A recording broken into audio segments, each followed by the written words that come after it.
Bismillahirrahmanirrahim. Assalamualaikum warahmatullahi wabarakatuh. Alhamdulillah nahmaduhu wa nasta'inuhu wa nastaghfiruh wa na'udzu billahi min shururi anfusina wa min sayyiati a'malina. Man yahdihillahu fala mudilla lahu wa man yudlilhu fala hadiya lahu. Asyhadu an la ilaha illallah wahdahu la syarika lahu wa asyhadu anna Muhammadan abduhu wa rasuluh. Ya ayyuhalladzina amanu taqullaha haqqa tuqatih wa la tamutunna illa wa antum muslimun. Amma ba'du,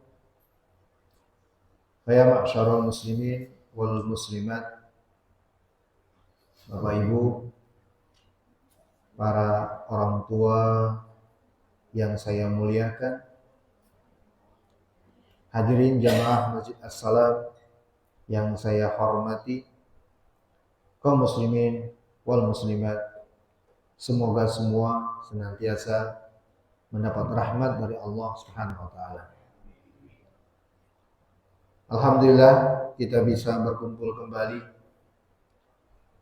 di salah satu rumah dari rumahnya Allah untuk kita luangkan waktu, curahkan perhatian, bahkan kita korbankan aktivitas kita yang lain dalam rangka mengumpulkan bekal ilmu agama untuk kebaikan akhirat kita. Ingat ya, hadirnya kita di sini untuk kebaikan akhirat, bukan kebaikan dunia.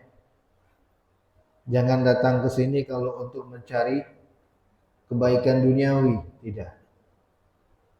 Hadirlah di sini untuk mencari kebaikan akhirat kita. Allah mudahkan kita untuk hadir di majelis ini, mudah-mudahan menjadi pertanda kebaikan dari Allah untuk kita. Salawat serta salam bagi Nabi kita Sayyiduna wa Maulana Nabi besar Muhammad sallallahu alaihi wasallam. Mudah-mudahan Allah menjadikan kita yang mendampingi beliau kelak di surga. Mau? Mau tidak? Maka aminnya yang mantap. Aminnya yang mantap. Semoga Allah jadikan kita mendampingi beliau di surga. Baik. Bapak Ibu yang saya hormati dan yang saya muliakan, kita lanjutkan tafsir surat Al-Ma'un. A'udzu billahi minasyaitonir rajim. Bismillahirrahmanirrahim. Ara'aita alladzi yukadzibu bid-din fadzalika alladzi yad'ul yatim wa la yahuddu 'ala ta'amil miskin fawailun lil musallin alladzina hum 'an salatihim sahun alladzina hum yura'un wa yamna'una al-ma'un.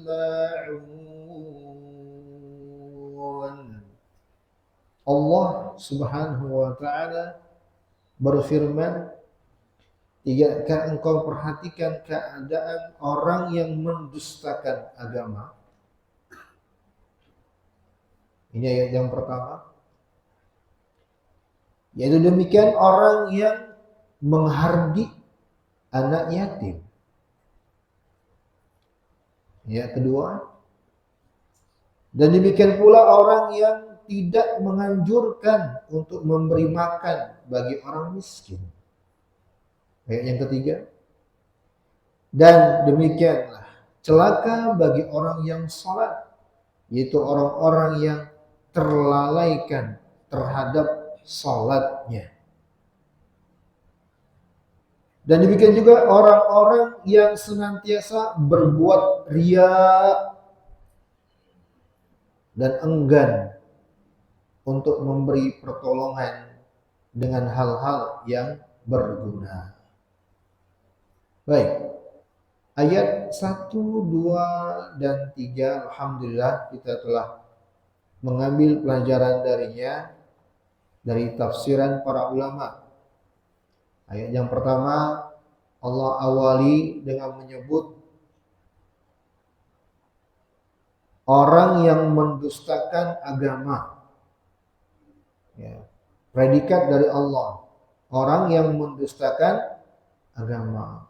Maksud mendustakan adalah tidak membenarkan, tidak mempercayai, dan menyelisihi agama.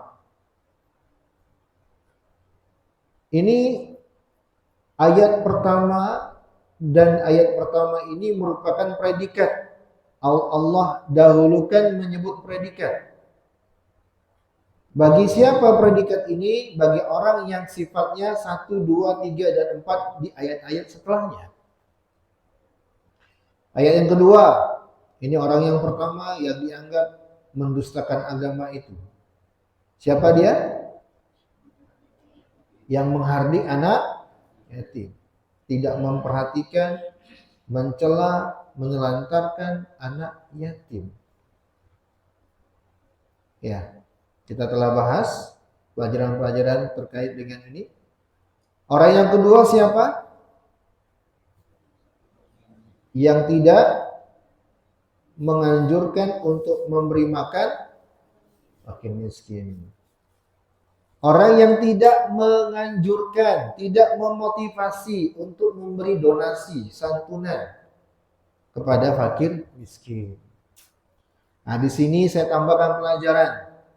Bapak Ibu yang saya muliakan, jadilah salah satu dari dua hal, dan jangan yang ketiga.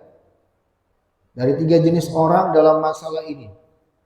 Jadilah salah satu dari 2 golongan dalam masalah ini. Siapa? Kalau tidak yang memberi santunan, memberi donasi, memang memberi. Maka jadilah yang kedua, yang menganjurkan, memotivasi, menyemangati, menganjurkan, mengajak. Gunakan status di media sosial, gunakan akun-akun media sosial untuk yang kedua, memotivasi. Maka jadilah salah satu dari kedua ini, atau dua-duanya, dan jangan yang ketiga. Yang ketiga, yang tidak menganjurkan untuk melakukan amalan ini. Dan para ulama mengatakan, orang yang tidak menganjurkan sudah pasti dia juga tidak melakukan. Ya. Kemudian ayat yang keempat, ini orang yang ketiga yang dianggap mendustakan agama itu. Siapa dia? Orang-orang yang terlalaikan terhadap sholatnya. Orang yang terlalaikan dalam sholatnya 2 bentuknya telah kita pelajari. Ya tidak? Pak Rian bisa menyebutkan? Iya, bagus. Pelaksanaan sholatnya. Ya. Dari sini mudah-mudahan kita bisa mengambil pelajaran untuk membuktikan bahwa kita betul-betul memuliakan sholat. Ya. Bagaimana cara membuktikan kita betul-betul memuliakan sholat? Pertama, tunaikanlah dengan segera pada waktunya. Kemudian tunaikanlah dengan cara yang memang telah diajarkan Rasulullah. Nah, itu bentuk pemuliaan terhadap sholat. Kalau tidak, maka terjatuhlah ke dalam ayat ini. Orang yang terhadap sholatnya sahur. Baik, alhamdulillah kita telah ambil pelajaran dari ayat-ayat ini. Selanjutnya kita masuk ayat yang ke-6. Alladzina hum yura'un.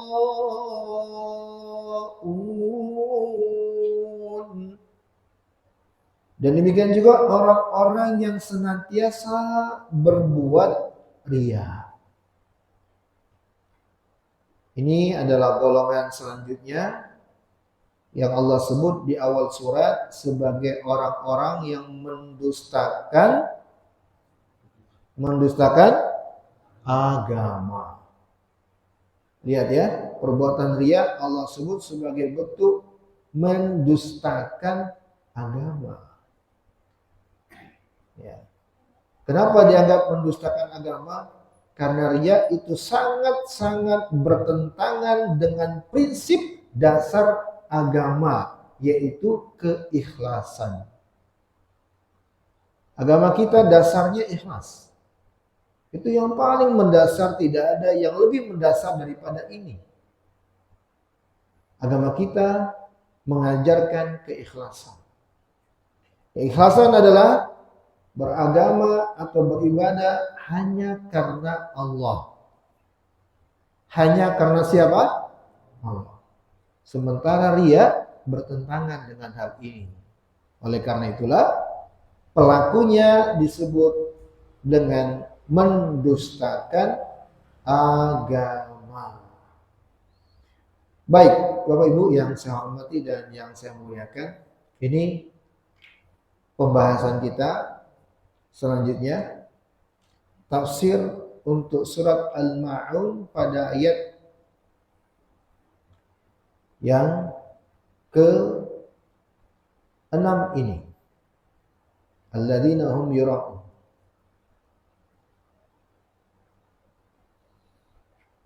Dan membahas ayat yang ke-6 ini, artinya kita juga akan membahas tentang masalah riya. Kita akan membahas tentang masalah riya. Bapak Ibu yang saya hormati dan yang saya muliakan, mari saya mengajak khususnya orang tua kami, bapak-bapak yang saya muliakan di sini, ibu-ibu yang saya hormati di sana, betul-betul memperhatikan masalah riya, pembahasannya. Saya akan jelaskan sebagaimana keterangan dari para ulama yang bersumber dari Al-Quran dan Hadis tentang riya. Maka harapannya bapak-bapak, ibu-ibu semua di sini, saya mengajak untuk betul-betul mencermati pembahasan tentang riya. Sekali lagi saya tegaskan, betul-betul mencermati pembahasan riya. Karena ini adalah pembahasan tentang sesuatu yang menghancurkan amalan kita. Yang membuat hancur lebur amalan kita. Yang membuat terhapus semua pahala untuk semua ibadah yang telah kita kerjakan. Sebuah perbuatan yang sangat sepele, sangat cepat, sangat singkat, tapi akibatnya sangat fatal. Akibatnya sangat fatal. Perbuatan riya sangat ringan, sangat sepele perbuatannya, sangat mudah perbuatannya, tapi akibatnya luar biasa. Hancur amalan kita sejak awal kita beribadah kepada Allah. Sejak kita kecil sampai kita meninggal, terhapus semua pahalanya. Ini akibat dari perbuatan riya. Makanya tadi saya ingatkan, ya, untuk kita semua tanpa terkecuali, wabil khusus untuk bapak-bapak yang saya hormati dan yang saya muliakan. Ibarat kita menabung. Kita kan ibadah ibaratnya menabung pahala, ya tidak? Betul tidak?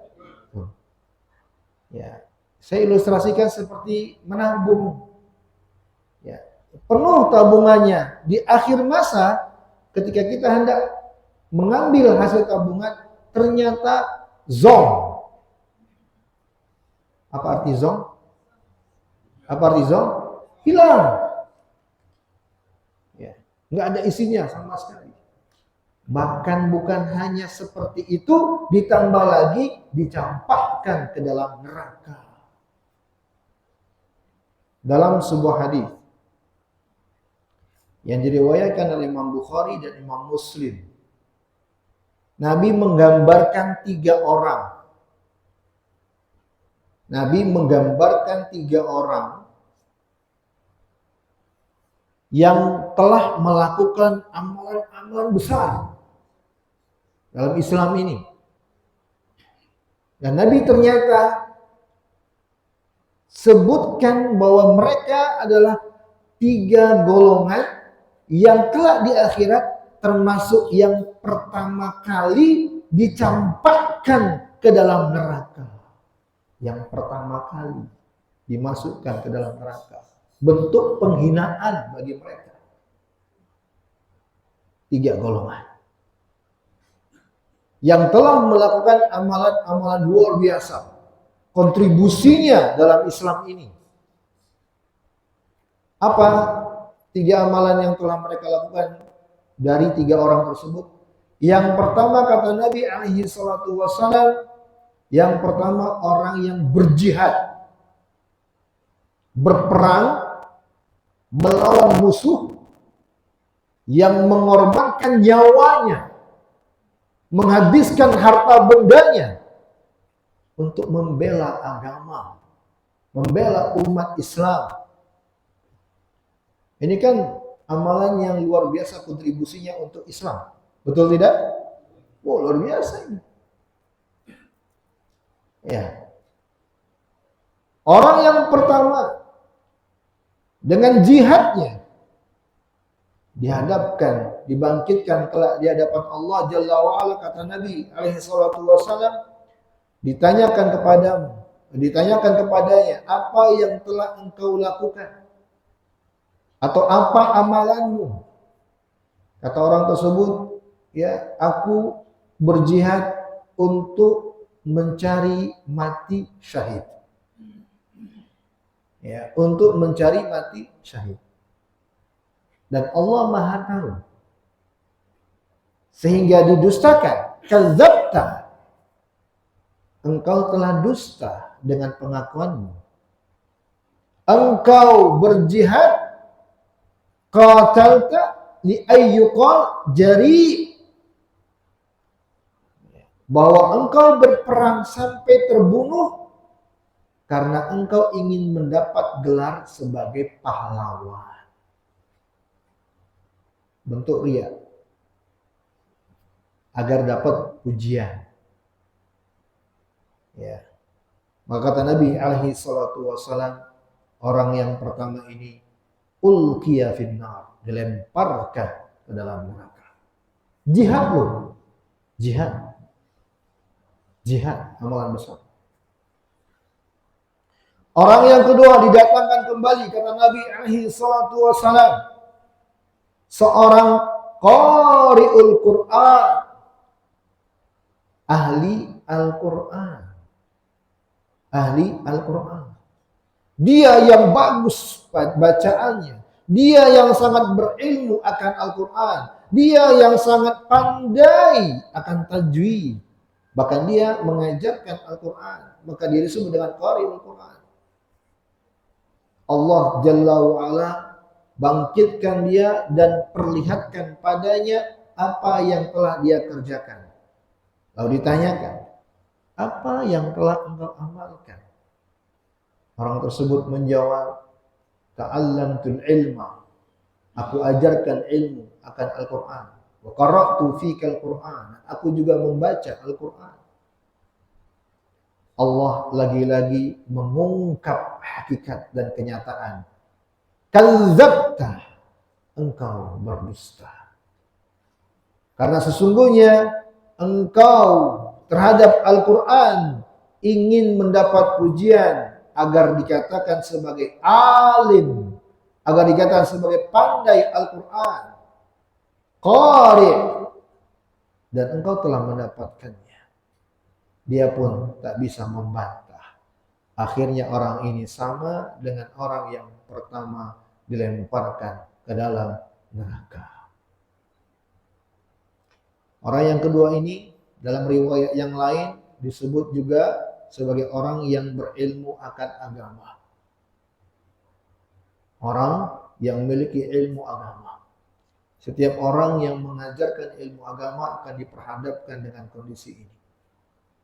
Nas'allahu salamah wal afiyah. Orang yang ketiga, kata Nabi alaihi salatu wasallam, didatangkan seorang yang sangat dermawan, kaya raya, yang senantiasa berderma.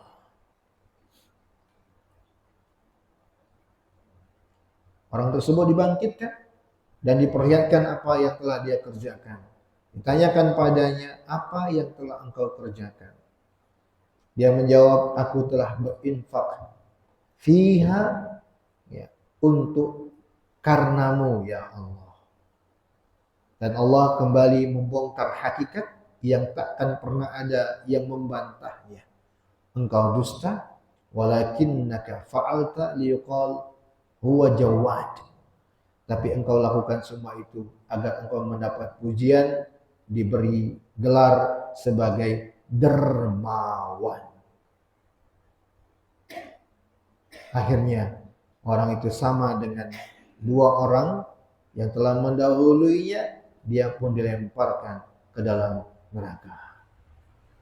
Hadirin yang saya hormati dan yang saya muliakan, tiga golongan ini, kata Nabi, awwalun nas yaqdi yaumal qiyamah alaihi, termasuk golongan yang pertama kali pada hari kiamat nanti Allah Jalla wa'ala akan berikan hukuman dengan neraka. Tiga golongan yang semuanya beramal karena riya, yang semuanya telah melakukan amalan-amalan besar, pahalanya jangan ditanya seberapa besarnya, jihad, ahli Al-Quran, atau mengajarkan ilmu agama, dermawan, selalu berinfak dan bersedekah, jangan ditanya. Keutamaannya dalam Islam luar biasa. Tapi lihat, tidak ada gunanya sama sekali ketika ternyata Allah tidak menganggap itu sedikit pun. Dan Allah ternyata tetap membuat mereka terhinakan, dilemparkan ke dalam neraka. Tiga orang dengan amalannya ini, Bapak Ibu, hanya perwakilan. Hanya perwakilan. Agar kita tidak memahami, agar kita tidak memahami bahwa yang tidak boleh riya bukan hanya pada tiga amalan ini, bukan. Semua amalan, bahkan sholat.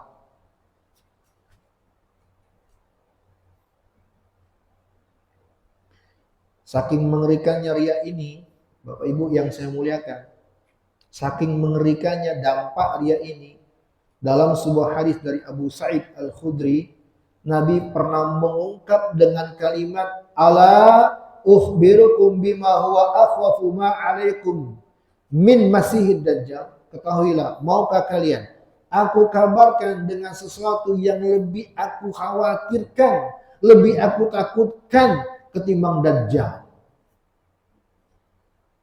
Saking mengerikannya dampak riya, Nabi ungkap dengan kalimat ini. Para sahabat bertanya, "Qulna bala ya Rasulullah."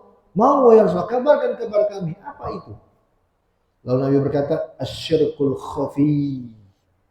Itulah syirik yang tersembunyi. Dalam riwayat yang lain Nabi katakan itulah riya. Lalu Nabi menjelaskan, di antara bentuk riya itu ayyakumar rajulu yusalli fa yuzayyinu salatahu lima yara min nadharir rajulin. Ketika ada seseorang yang sholat, lalu dia memperbagus sholatnya menambah khusyuknya, menambah mantap sholatnya hanya karena dia melihat ada yang memperhatikannya. Dia perbagus sholatnya agar diperhatikan orang lain. Itulah riya.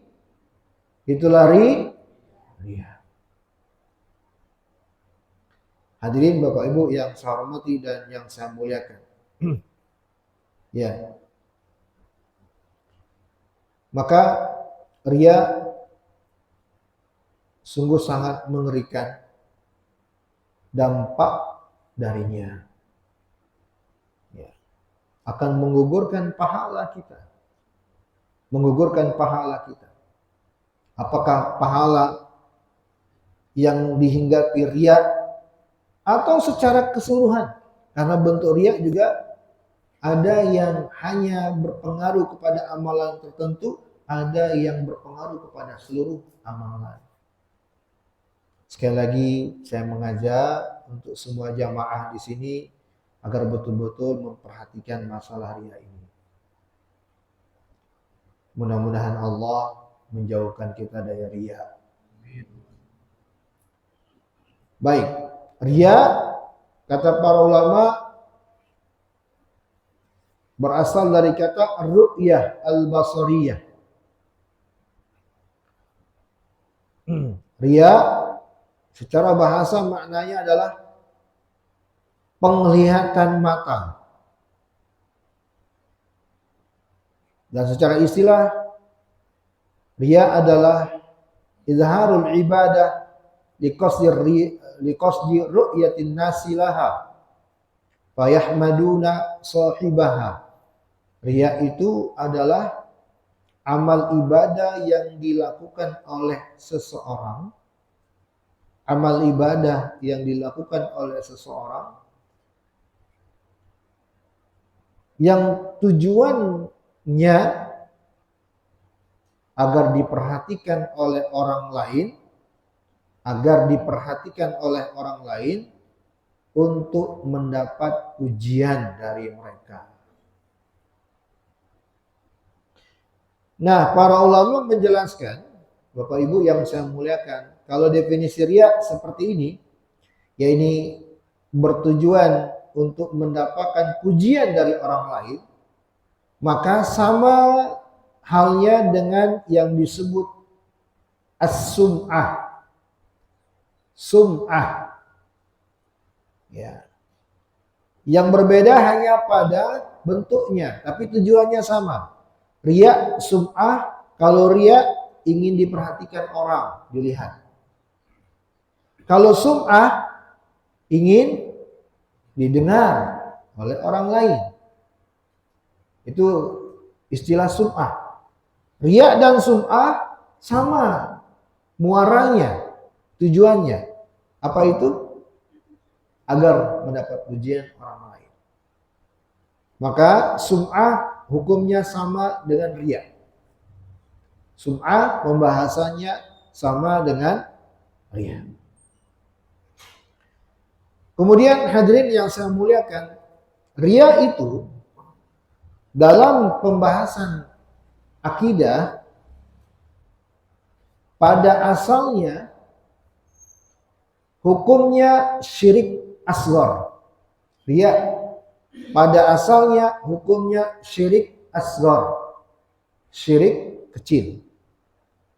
Tapi jangan pernah meremehkan walaupun disebut dengan kecil. Ini persepsi yang harus diperbaiki. Disebut syirik kecil itu hanya dalam rangka membedakan dengan syirik besar pada konsekuensi. Sebab kalau syirik besar itu konsekuensinya pelakunya dianggap keluar dari Islam. Tidak Islam lagi dia. Tapi syirik asghar atau syirik kecil tidak. Masih dianggap sebagai muslim. Itu aja kepentingan penyebutan besar dan kecil di sini. Maka tidak boleh bagi kita untuk memandang sebelah mata, meremehkan yang disebut dengan syirik kecil. Kata para ulama, seperti kata Imam Zahabi, syirik kecil, asghar, dinamakan kecil, tapi dia adalah dosa yang lebih besar dari semua dosa besar. Perhatikan, syirik kecil adalah dosa yang lebih besar dari semua dosa besar. Sekali lagi, syirik kecil lebih besar dari apa? Semua dosa besar. Ya. Zina dengan syirik kecil, mana lebih bahaya? Syirik kecil. Ya. Langsung kita ambil contoh riya, karena riya ini pada asalnya syirik kecil. Zina dengan riya, bahaya mana? Riya. Korupsi triliunan uang rakyat dengan riya, bahaya mana? Riya. Ya. Makan harta manusia dengan batil, dengan riya, bahaya mana? Riya. Nah, ini yang persepsi kita salah. Masyarakat kita menganggap kalau zina itu, waduh, na'udzubillah. Tapi riya menganggap biasa saja. Betul? Salah. Persepsi yang salah. Kalau dosa besar, selagi dia memang jelas-jelas dosa, dan semua orang maklum itu dosa, sebesar apapun dosa, tetaplah terbuka peluang besar Allah ampuni, karena orang melakukan dosa besar sadar sepenuhnya dia melakukan dosa besar. Tapi kalau yang riya ini tersembunyi, kesadaran untuk tahu bahwa itu salah karena orang menganggap dia benar, itu kecil, makanya berbahaya. Bapak Ibu yang saya hormati dan yang saya muliakan, maka ini riya. Sekali lagi, hukum asalnya riya termasuk syirik kecil. Tapi riya bisa berubah menjadi syirik akbar. Nah, ini yang harus kita ketahui, bahwa riya bisa berubah menjadi syirik akbar. Kapan itu dan bagaimana? Ketika yang menjadi tujuan utama atau landasan utama seseorang dalam beramal adalah riya. Mohon perhatikan, karena saya yakin ini semua kita akan alami. Saya, Bapak Ibu semua insya Allah pasti mengalami ini. Karena ini termasuk godaan syaitan yang paling syaitan senangi. Karena ini adalah perkara kecil tapi besar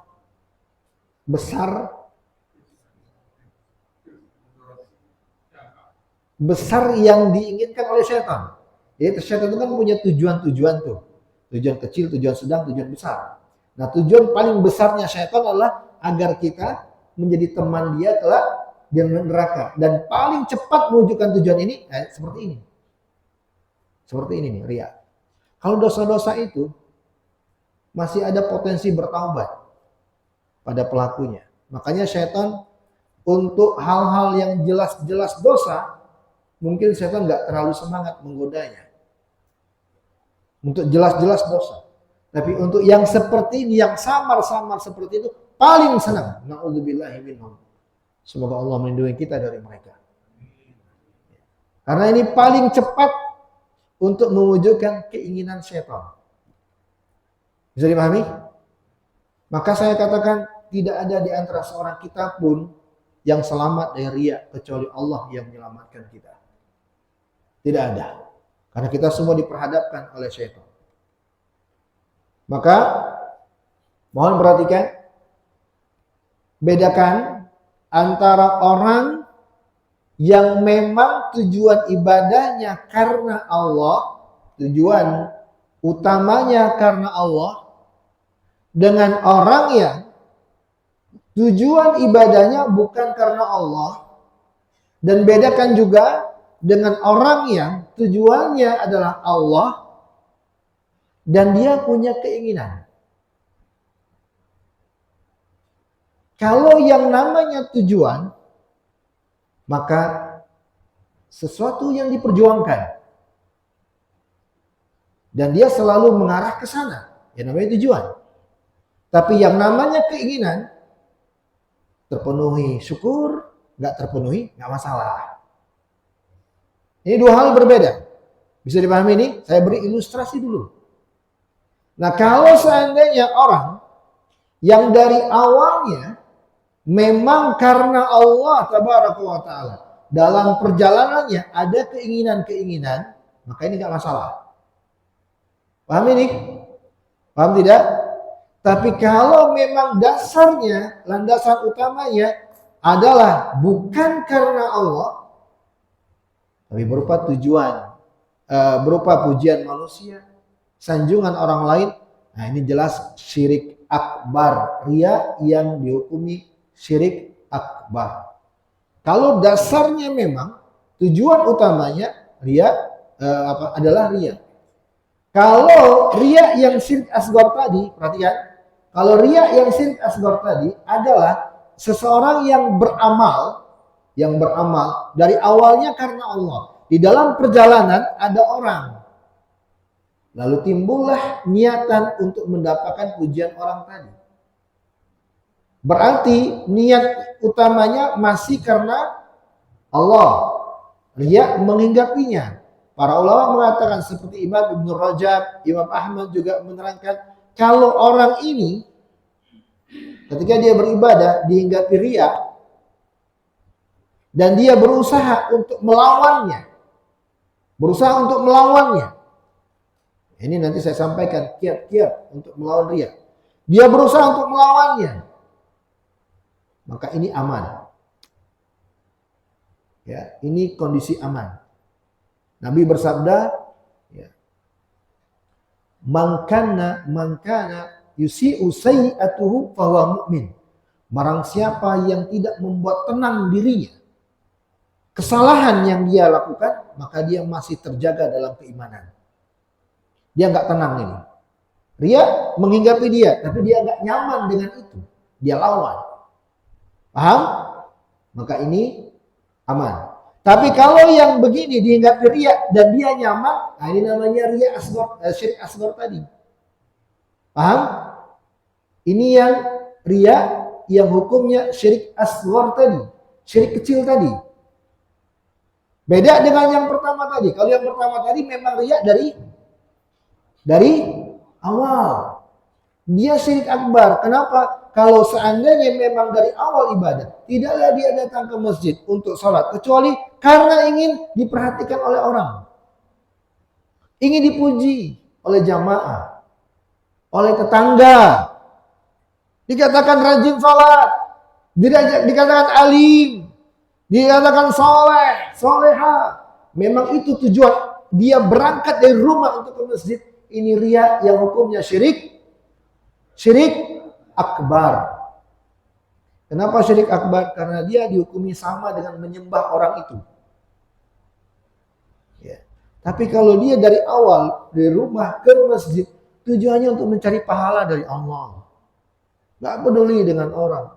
Tapi ketika di masjid, ada tetangganya. Atau ada calon mertuanya. Ya, calon mertua. Ya.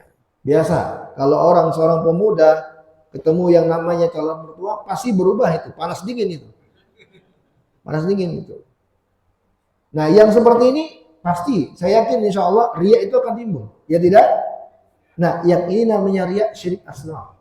Kalau dia lawan, dia berjuang melawan, insya Allah aman. Tapi kalau dia biarkan, ini syirik asghar. Sebab bukan asalnya. Bisa dipahami sampai sini? Baik, waktu membatasi. Dan insya Allah kita akan masih sambung pembahasan tentang riya di pertemuan yang akan datang. Isya jam berapa Pak Yuda? Tinggal berapa menit? 5 menit. Baik, kita sisakan untuk diskusi dan tanya. Silakan Pak. Mohon izin minum ya jamaah, boleh?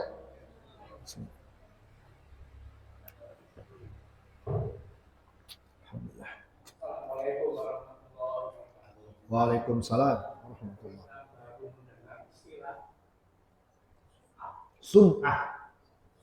Sum'ah. Ya. Masya Allah. Baik. Baik. Baik. Contohnya. Baik, sama-sama. Waalaikumsalam. Tadi telah saya singgung ya. Riya dan sum'ah bentuk perbuatannya beda tapi tujuannya sama. Kalau riya ingin diperhatikan, dilihat, kalau sum'ah ingin didengar. Ingin didengar oleh orang. Maka kalau sum'ah itu identik dengan suara. Identik dengan orasi. Identik dengan penjelasan kata-kata. Supaya didengar oleh orang. Bagus suaranya. Supaya didengar oleh orang. Pandai dia berbicara. Supaya didengar oleh orang. Bagus kata-katanya. Ini sum'ah. Makanya dikatakan dengan sum'ah. Ya, dari kata sama'ah. Ya, lebih identik kepada yang didengar. Dengan proses pendengaran. Kalau riya lebih identik dengan penglihatan. Tapi tujuannya sama. Agar mendapat pujian orang lain. Dan dua-duanya hukumnya sama yang kita bahas. Begitu Bapak. Baik. Ada lagi yang lain?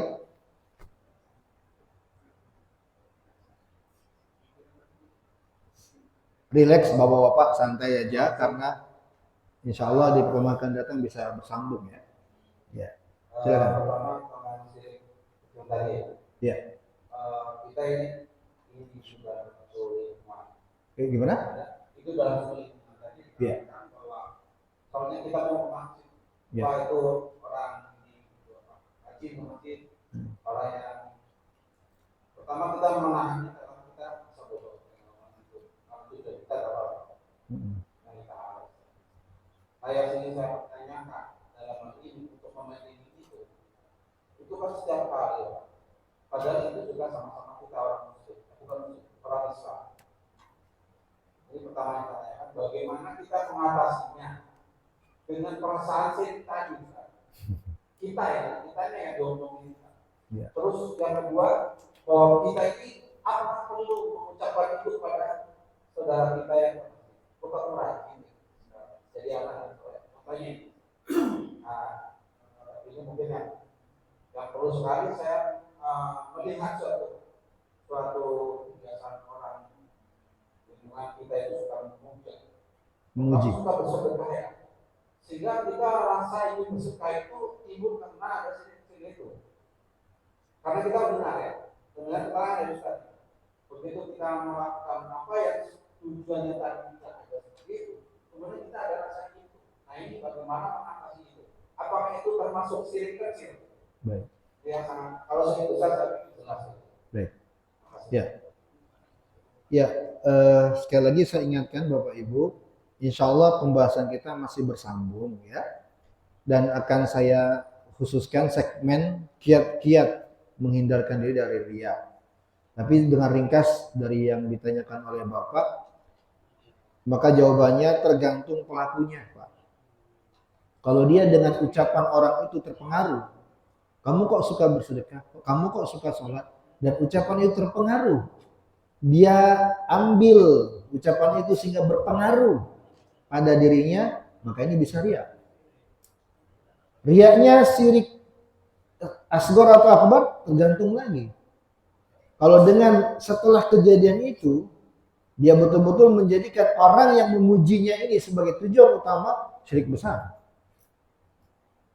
Tapi kalau hanya sekedar tetap dia mengharap pahala dari Allah, tapi ada keinginan agar tetap dipuji orang lain, ini syirik asghar.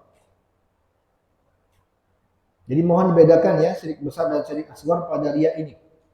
Ya, syirik asghar ketika dia tetap masih menuju Allah.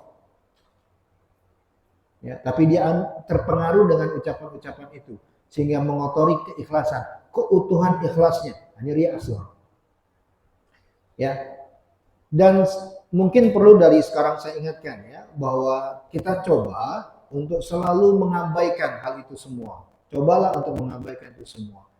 Tetaplah fokus untuk mengharapkan balasan dari Allah dan ingat bahwa tidak ada seorang pun dari bapak-bapak, ibu-ibu di sini mau masyarakat sekota Depok, sebumi ini kelak di hadapan Allah akan melindungi kita kalau kita dihadap oleh Allah. Nggak ada gunanya sama sekali. Nggak ada fungsinya semua orang. Kelak kita dibangkitkan oleh Allah, di hadapan Allah akan mempertanggungjawabkan sendiri-sendiri. Maka untuk apa kita mencari pujian orang? Yang orang tersebut tidak akan menolong kita sedikit pun pada hari kiamat. Itu satu poinnya, nanti insya Allah akan saya tambahkan hal-hal yang lainnya. Antum nanya apa? Ya, mungkin terakhir ya. Ya. Waalaikumsalam. Pertanyaan saya berdasar sekali. Mungkin sebelum yang ini berkaitan dengan sholat. Allah kan memerintahkan kita mendirikan sholat. Ya. Bukan mengerjakan sholat. Ya. Saya ingin tahu perbedaan antara mendirikan dan mengerjakan. Baik. Baik. Kalau mendirikan, maka kata para ulama yang diinginkan dengannya adalah kesempurnaan sholat. Sesuatu yang dianggap berdiri dengan baik itu ketika terpenuhi syarat-syaratnya. Bangunan tidaklah dikatakan berdiri kecuali lengkap atributnya. Ada tiangnya, ada lantainya, ada dindingnya.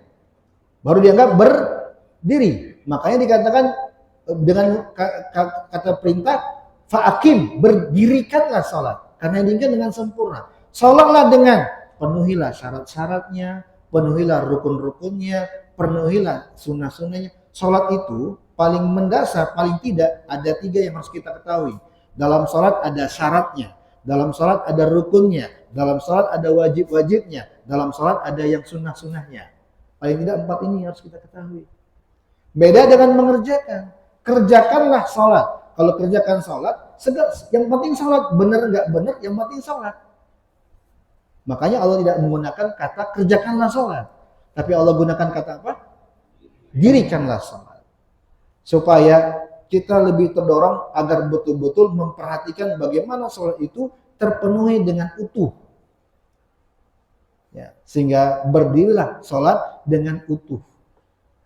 Makanya dipilih kata tegakkanlah sholat, dirikanlah sholat. Jadi itu diantara hikmah perbedaan kalimat ini. Bisa dipahami?